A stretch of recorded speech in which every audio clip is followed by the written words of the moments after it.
Bonjour à tous, bienvenue dans ce tirage du dimanche. J'utiliserai aujourd'hui l'oracle de la Lune, une guidance sacrée à travers les cycles lunaires et l'énergie des saisons de Stécie de Marco. Donc en grand nom des oracles, c'est un oracle que personnellement je trouve magnifique en termes d'illustration. Donc il est paru aux éditions Très Daniel, nous avons 44 cartes dans ce coffret et un livret de 112 pages. Alors, on découvre cela ensemble. Voici le petit livret en couleur. Ça, j'apprécie toujours. Voyez. Et de magnifiques cartes avec l'oracle. C'est pas la première fois que j'utilise celui-ci pour les guidances. Donc, en dos avec les phases lunaires. Une tranche tout à fait blanche. Et puis, de superbes cartes magnifiquement illustré, comme bien souvent chez Stécie de Marco. C'est parti pour le tirage de cette semaine, votre guidance.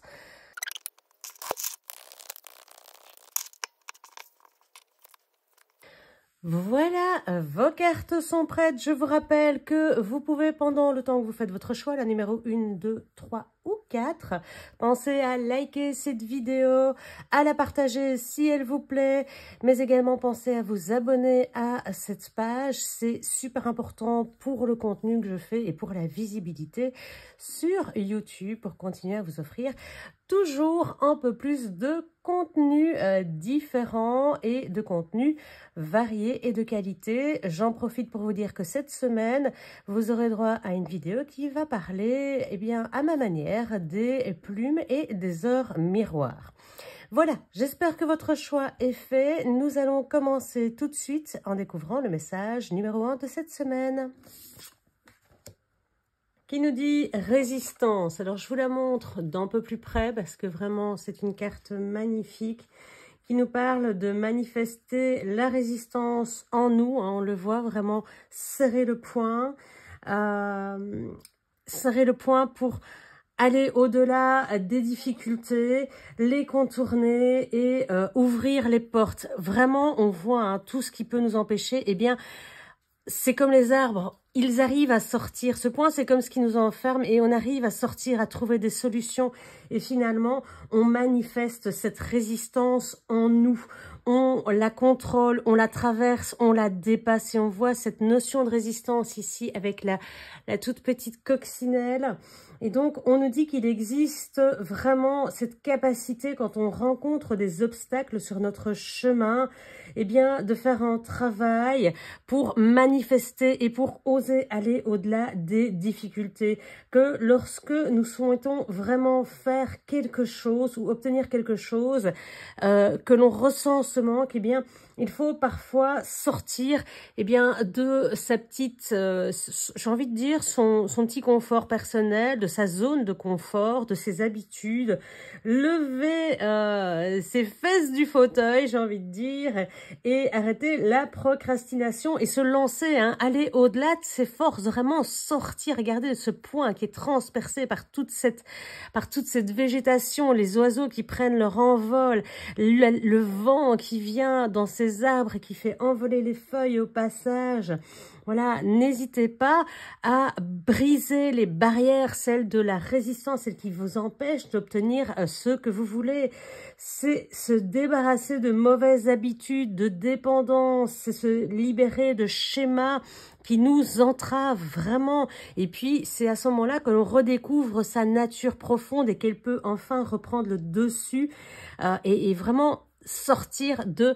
le point représente cette résistance. C'est ce que nous devons combattre en nous pour pouvoir, eh bien, s'en échapper, pour avoir des solutions alternatives, pour pouvoir s'envoler. Regardez, ici, on le voit vraiment, qu'on lutte, on met du courage parce qu'on sait que ça en vaut la peine. On sait que la victoire n'est pas loin et la résistance, c'est vouloir. C'est ne pas se laisser enfermer, emprisonner, c'est aller au-delà. Mais parfois, la peur nous empêche d'y aller. Alors ici, prenez votre courage à deux mains, osez révéler votre vraie nature. Parfois, on peut perdre des choses, on voit que tout n'arrive pas à ressortir. On voit d'ailleurs ici que cet arbre-là et celui-là n'ont plus de feuilles, ils ont perdu quelque chose, ça peut être des choses matérielles, ça peut être des amis, ça peut être des gens, ça peut être une pensée, une philosophie, mais ça peut être aussi des schémas récurrents que l'on perd. Donc, ça peut valoir la peine de s'en débarrasser. Soyez volontaire, soyez courageux et allez dans la direction de ce que vous voulez vraiment. Croyez-y fermement et osez combattre pour obtenir ce que vous voulez. Osez vous lancer, osez sortir de votre zone de confort. Et je sais que c'est pas facile, hein, je le sais, parce que moi-même, je dois sortir de mes zones de confort à certains moments et ce n'est pas facile, mais ça en vaut la peine. Et allez droit vers vos rêves, vers vos buts pour pouvoir, perdre ce qui est nécessaire de perdre parfois, mais aussi, malheureusement, ça c'est la vie, perdre des choses qu'on n'avait pas forcément imaginées, mais qui sont nécessaires pour que nos changements puissent s'inscrire en nous, qu'on puisse retrouver notre nature profonde, qui on est vraiment, que notre nature profonde retrouve ses droits. On le voit vraiment que ça monte sur le poignet. Voilà, le message c'est aller au bout de vos rêves et n'hésitez pas à sortir des sentiers battus, à reprendre votre envol et à retourner à vous-même. C'est un très très beau message que la résistance, oser être soi, oser aller vers sa lumière intérieure, vers sa reconnaissance personnelle, oser combattre, oser reprendre le contrôle de sa vie. Tout ça, c'est pas forcément évident, mais il y a la petite coccinelle, donc j'ai envie de dire, c'est protéger. Envolez-vous vers qui vous êtes, envolez-vous vers votre propre nature et vous allez voir que ce changement vous procurera un bien fou. Voilà pour ce qui est du premier message pour cette semaine. Nous allons découvrir le deuxième qui est l'introspection. Magnifique carte. Je vous la montre d'un petit peu plus près. Regardez-moi. 17 introspection, première gibbeuse décroissante, on le voit ici, voilà, regardez, c'est magnifique, hein. Les illustrations de son jeu sont vraiment sublimes, je trouve. Très très parlante, hein, cette introspection, donc vraiment le miroir avec l'eau qui représente les émotions, le vice versa, on sort la tête de l'eau, vraiment voilà, c'est très parlant, mais on va découvrir le message ensemble, hein. Donc on vous propose encore un peu d'introspection, ça c'est une carte qui revient quasiment toutes les semaines je pense. Alors évidemment ce sont des phases, hein, mais c'est toujours intéressant et ce sont plus de l'ordre émotionnel, hein, ici. Donc pour redécouvrir, un peu comme pour la première, votre propre nature, pour savoir qui vous êtes vraiment. On vous propose de plonger vraiment à l'intérieur de vous-même, pour redécouvrir ce que vous voulez vraiment. Pas juste ce qui est au-dessus de la surface, mais tout ce qui est en dessous, ici. Qu'est-ce que c'est? Qu'est-ce qui vous anime? Qu'est-ce qui vous émeut? Qu'est-ce qui vous fait du bien? Qu'est-ce que vous avez envie de voir ou de savoir de vous? Dirigez votre attention vers tout ce que vous engloutissez sous cette eau. Tout un peu comme l'iceberg finalement, ce que vous mettez sous la surface, que vous cachez. Et c'est normal de cacher une partie de soi aux yeux du monde, hein, c'est notre cocon intérieur, tout le monde ne peut pas y avoir accès, mais n'oubliez pas d'aller voir encore ce qui vous anime. Votre conscience peut parfois le mettre en arrière-plan par rapport au monde qui nous entoure pour afficher ses façades. Allez voir sous la surface, allez voir sous l'eau, allez voir qui vous êtes, reprenez un nouveau point de vue et redécouvrez vos façons d'être et d'agir si elles sont toujours en accord avec vous-même. Donc on vous propose de plonger vraiment profondément au travers de votre personnalité, de redécouvrir toutes les facettes. On le voit, le face-à-face, le vis-à-vis, le recto-verso. Donc ici, ce qu'on vous dit, c'est vraiment que ce processus va impliquer vraiment une très longue ou une très profonde plutôt, parce que c'est profond. Une très profonde introspection, une très profonde réflexion et il va falloir réagir parce que peut-être que si vous tombez sur cette phase d'introspection après plusieurs semaines, hein, puisqu'elle sort quasiment toutes les semaines, c'est que vous n'êtes pas encore arrivé totalement au bout ou que vous n'avez pas encore mis en place les actions pour donner du sens à cette introspection parce que c'est bien d'aller à la recherche de soi, mais ce qui est bien, c'est d'agir en conséquence de ce qu'on découvre de soi. Et donc ici, offrez-vous le temps eh bien, de mettre tout doucement en action les choses pour vous reconnecter à vos émotions, à votre être profond, à votre nature intrinsèque et bénéficier vraiment de cette nature qui vous entoure, de redécouvrir tout simplement vos émotions, de les laisser remonter à la surface et peut-être de ralentir un petit peu pour intérioriser vraiment tout ça. Vraiment, c'est l'image de l'iceberg, hein. Donc ici, n'hésitez pas, si c'est nécessaire, à demander de l'aide. On le voit, cette femme ici tient la main, donc recto verso, elle se tient la main, elle se prend la main. Ça peut aussi demander l'aide d'un proche parfois pour voir ce qui est sous la surface. Si vous demandez à vos proches comment ils vous voient, ils vous donneront peut-être des informations sur vous-même que vous vous cachez à vous-même parce que comme elle a la tête hors de l'eau, elle ne voit pas forcément les profondeurs. Alors, elle peut voir ce qui se trouve sous la surface, mais elle ne verra peut-être pas jusqu'au bout. Et donc, ça peut toujours être intéressant pour ne pas se décourager de cette introspection qui parfois peut être longue, mais essayez de continuer à prendre du temps pour vous, continuer à prendre finalement qui vous êtes, à réapprendre qui vous êtes. Ne fût-ce que quelques minutes par jour. On ne vous demande pas de faire ça pendant des heures, de vous mettre à votre bureau et de commencer à écrire, à réfléchir. Il y a plein de possibilités. Faites-le avec des cartes, faites-le peut-être alors avec des méditations, avec finalement un travail sur les chakras. Ça peut se faire de plein de manières différentes. Profitez finalement eh bien peut-être de ces beaux jours pour vous asseoir et réfléchir à tout ce qui vous est arrivé dernièrement. Pourquoi, comment vous pouvez changer les choses et surtout, introspection, allez rechercher ce que ça déclenche dans votre corps, dans votre esprit. Qu'est-ce que ça vous fait? Ne coupez plus finalement, voyez, vous avez l'esprit qui est au-dessus de l'eau et le corps qui est en dessous, comme si l'eau venait un petit peu couper l'émotion, le rationnel, tout ça, et comme si on divisait la personne en deux. Retrouvez votre globalité. Alors, si vous faites déjà l'introspection, n'hésitez pas à réaffirmer vos sentiments, n'hésitez pas peut-être à aller plus loin, parce que souvent, on a des grandes lignes d'émotions, j'aime, je n'aime pas, je déteste, voilà, c'est de la haine. Vous voyez que déjà quand je dis ça, c'est je n'aime pas, je déteste ou c'est de la haine. Et il y a une notion finalement de grandeur. Quand je dis je n'aime pas, c'est complètement différent de dire je déteste. On sent que c'est déjà beaucoup plus fort. De haïr que de ne pas aimer.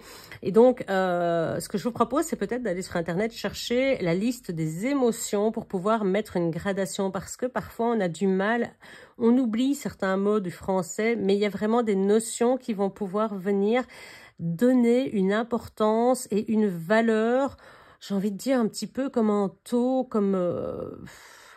c'est comme une échelle finalement. Est-ce que vous êtes plutôt sur le premier échelon, dire oh, j'aime pas trop, ou si vous êtes vraiment sur le dernier échelon de la haine, ou inversement, c'est oui, c'est sympa, j'aime bien, ou je suis totalement in love.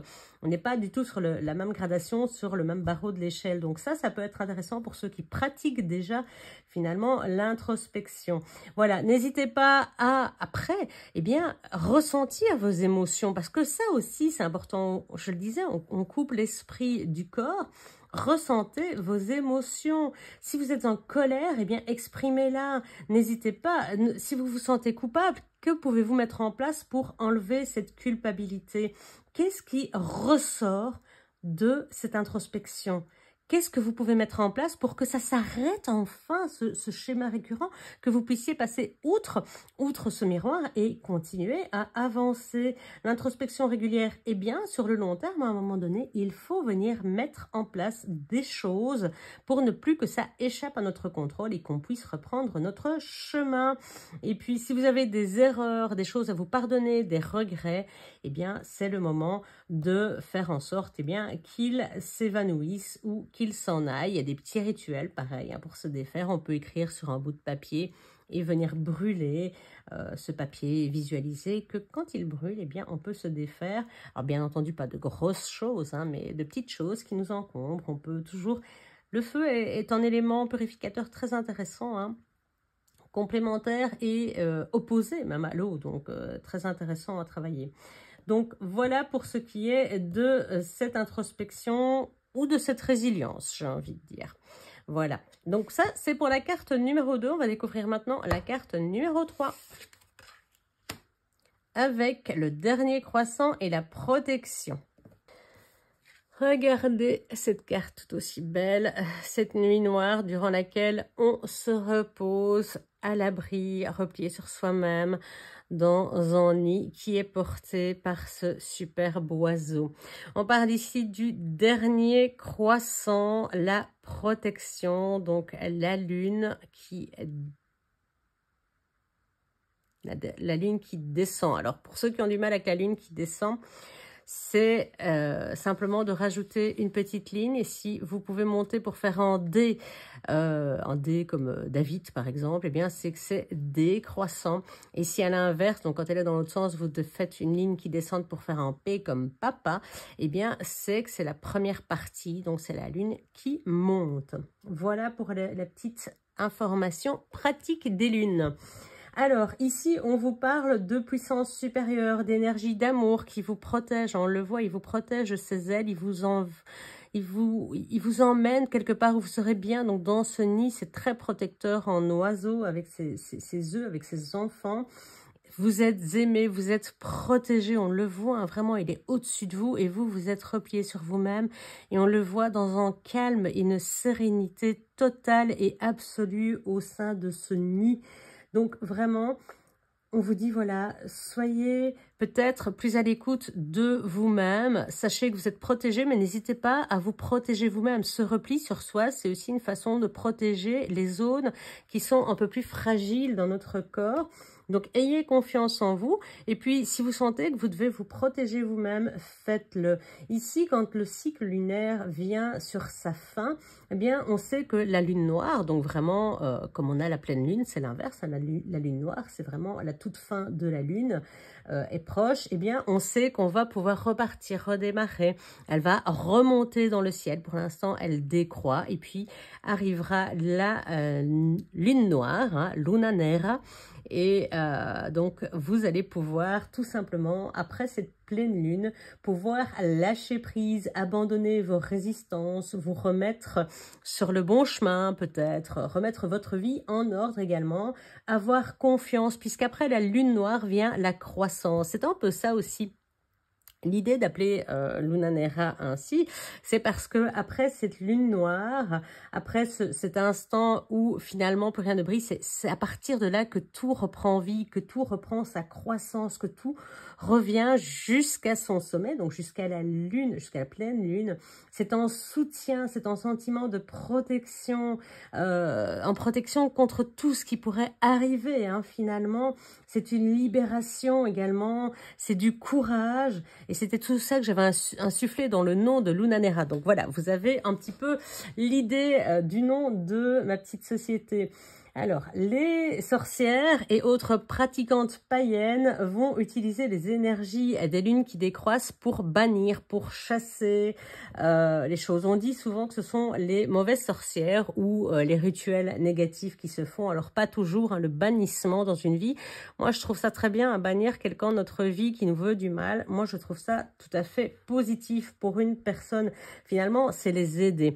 C'est aussi le moment, eh bien, d'utiliser vos talismans de protection et pendant la lune noire, c'est le moment idéal pour tout ce qui consiste à se reconnecter à la terre, à son énergie bienveillante, aimante, à se tourner vers les 4 directions pour demander la protection de chacun des esprits de la terre, de l'air, du feu, mais également de l'eau, et puis ça rééquilibre le tout. Donc c'est vraiment le moment du redémarrage, hein.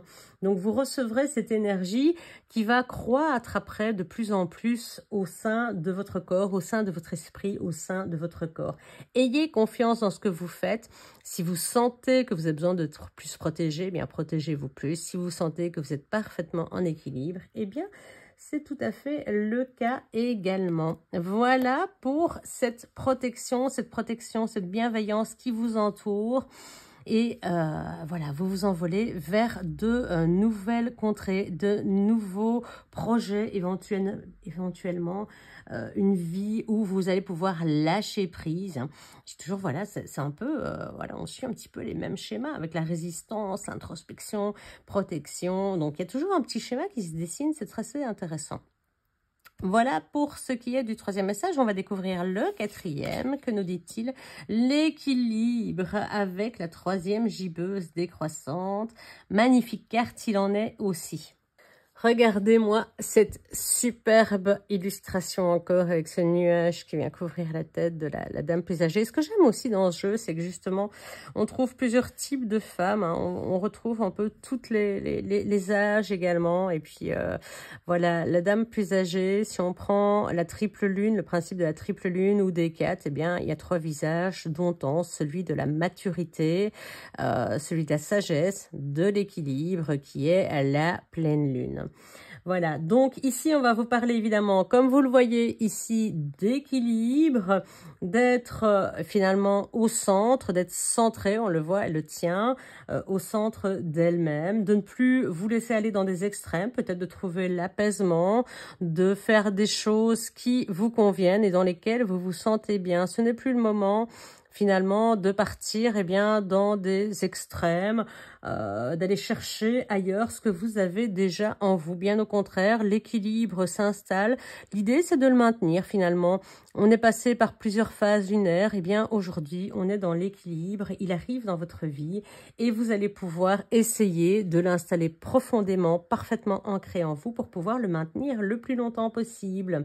Avec ce cycle lunaire, on vous apprend que votre expérience va vous aider. Peut-être tout ce que vous avez déjà mis en place ici ou depuis des semaines, des mois, trouve enfin cette finalité, cette progression. Vous allez pouvoir vous reposer, vous arrivez en fin de course. Alors quand je dis en fin de course, c'est en fin de tous ces passages compliqués que vous avez vécus dernièrement. Votre cœur, votre esprit et votre corps vont pouvoir trouver la paix et l'équilibre, celui qu'on recherche peut-être depuis de nombreux mois, de nombreuses semaines, de nombreuses années pour certains. L'équilibre parfait n'est pas possible en permanence. Vous le savez, vous allez peut-être partir à droite, partir à gauche, mais vous l'avez trouvé, vous savez où il est et vous pouvez y revenir.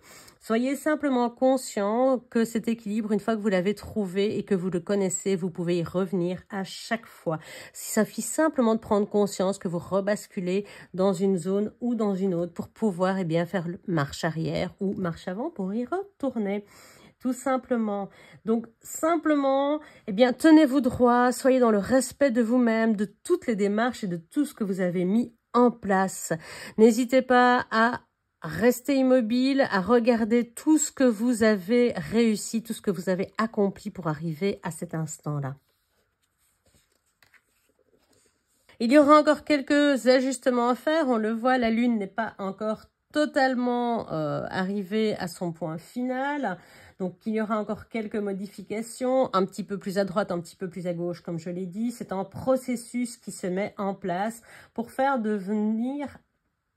nous faire devenir des personnes plus sages, plus matures, plus réfléchies. Ça, c'est très important. Donc ça, c'est la troisième phase de la Lune, donc pour Hécate, comme je l'ai dit. Chacune a son importance et que ce soit la jeune femme, la femme mature, donc d'âge moyen, et puis la femme âgée, comme nous avons ici, les 3 périodes sont importantes. Elles nous permettent d'ajuster ce moment d'équilibre et ce moment de sagesse auquel on arrive, certains plus vite que d'autres.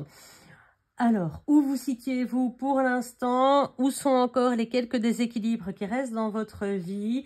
Comment les identifier, comment travailler dessus, comment faire en sorte d'arriver à ce centre. Voilà ce qui nous importe cette semaine. Soyez honnête avec vous pour distinguer les différentes nuances. Pareil, comme pour ici, n'hésitez pas à imprimer la feuille des émotions et des sentiments pour voir les différentes nuances, les gradations des émotions que vous ressentez pour pouvoir les rééquilibrer, pour pouvoir simplement sortir peut-être d'un monde qui vous pousse toujours vers l'avant, à faire des choses, à ne plus vous arrêter ou à vous arrêter devant la télévision et finalement ne pas réfléchir à qu'est-ce qui vous anime, qu'est-ce qui vous apporte la paix, qu'est-ce qui vous fait du bien dans votre vie, dans un monde où on est poursuivi par l'heure, et d'ailleurs j'en parle dans la vidéo qui va sortir sur les heures miroirs, cette vie qu'on nous oblige à suivre finalement dans un monde où tout va de plus en plus vite. Retrouvez l'équilibre, ne vous laissez plus submerger et essayez de le conserver le plus longtemps possible et en tout cas de le voir, de le considérer pour savoir à quoi il ressemble et y revenir à chaque fois que c'est nécessaire. Voilà pour ce qui est de ce tirage. Donc je vous le rappelle, si vous avez aimé, n'hésitez pas à le liker, à partager cette vidéo. On se retrouve durant la semaine, je pense que ce sera mardi que la vidéo sur les plumes et les heures miroirs sortira. N'hésitez pas à soutenir mon travail en vous abonnant, en likant, en mettant un petit commentaire. C'est hyper important pour moi, je le dis toutes les semaines, mais c'est vrai, c'est que ça a une réelle importance. Merci à vous, je vous souhaite une excellente semaine à tous, à bientôt, ciao.